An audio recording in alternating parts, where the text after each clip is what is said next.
Mecole Hardman is one of the fastest players in the NFL. He adds speed to the Jets. He's 25 years old to Elijah Moore's 22.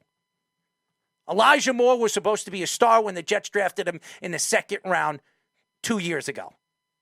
His first year, he showed the ability that he had, and he fell off the second year. Maybe it's because of Zach Wilson, the decline of Zach Wilson, and maybe just because of the lack of the quarterback talent that the Jets had over there with Joe Flacco and Mr. White. It just didn't work out over there with the New York Jets. And then during the season, like I was just saying, he wanted out. He didn't want to be there. And the Jets were not moving him.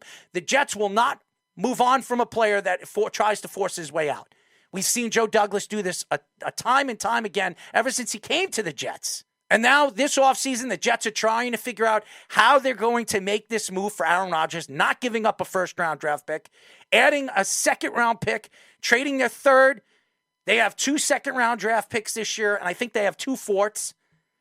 They have the ability to make a move for Aaron Rodgers and not give up a first.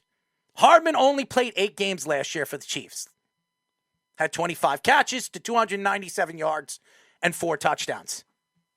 Elijah Moore in 16 games had 37 catches for 446 yards and just 1 touchdown. Now, people are going to try to compare and contrast what Elijah Moore is as a player and what obviously Hardman is as a player. Who's better? They're both young wide receivers. They're both young talented players that both have speed. I think, obviously, Hardman is a little bit better than Elijah Moore, as we see on paper. That doesn't sell me, or that doesn't tell me anything. A lot of people believe after trading Elijah Moore, this means OBJ could be the next one in. Because obviously Aaron Rodgers wanted him and wants him to play for the Jets if he were to move forward and play for the New York Jets as a starting quarterback going into this season, which we know he is. There was no list. On the Pat McAfee show, he came out and said there was nothing or a list that says that he wanted all the players on that list.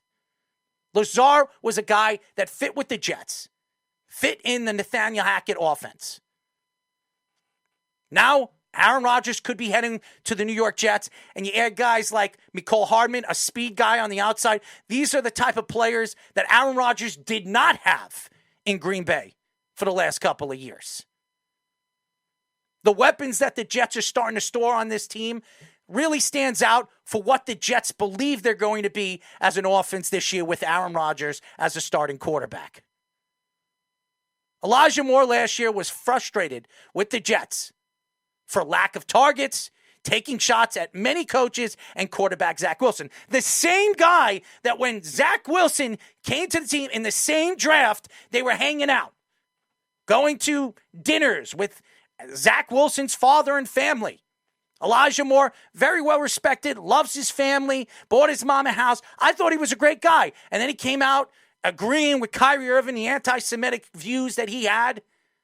One of very few athletes that really came out and said that and agreed with Kyrie Irving. And then practically it tried to force his way out in the middle of the season when the Jets had no interest in trading the kid. I sit here and I argue my points throughout the season last year of the lack of offense the Jets had. And I'm telling you, it is the quarterback play. There's no question it's been the quarterback play for the New York Jets. It's been the quarterback play for the last 50 years. The Jets have never had an elite quarterback. Even, and I know everybody keeps talking about Broadway Joe. He was never an elite quarterback. I can't sit here and argue why the Jets in 50 years couldn't find a quarterback in the draft. And everybody says, well, Mark Sanchez got the Jets to back-to-back AFC title games.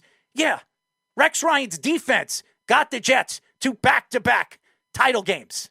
I can't argue my points of the lack of offense the Jets have had. As a matter of fact, they have had one quarterback in history that threw 4,000 yards. Broadway Joe.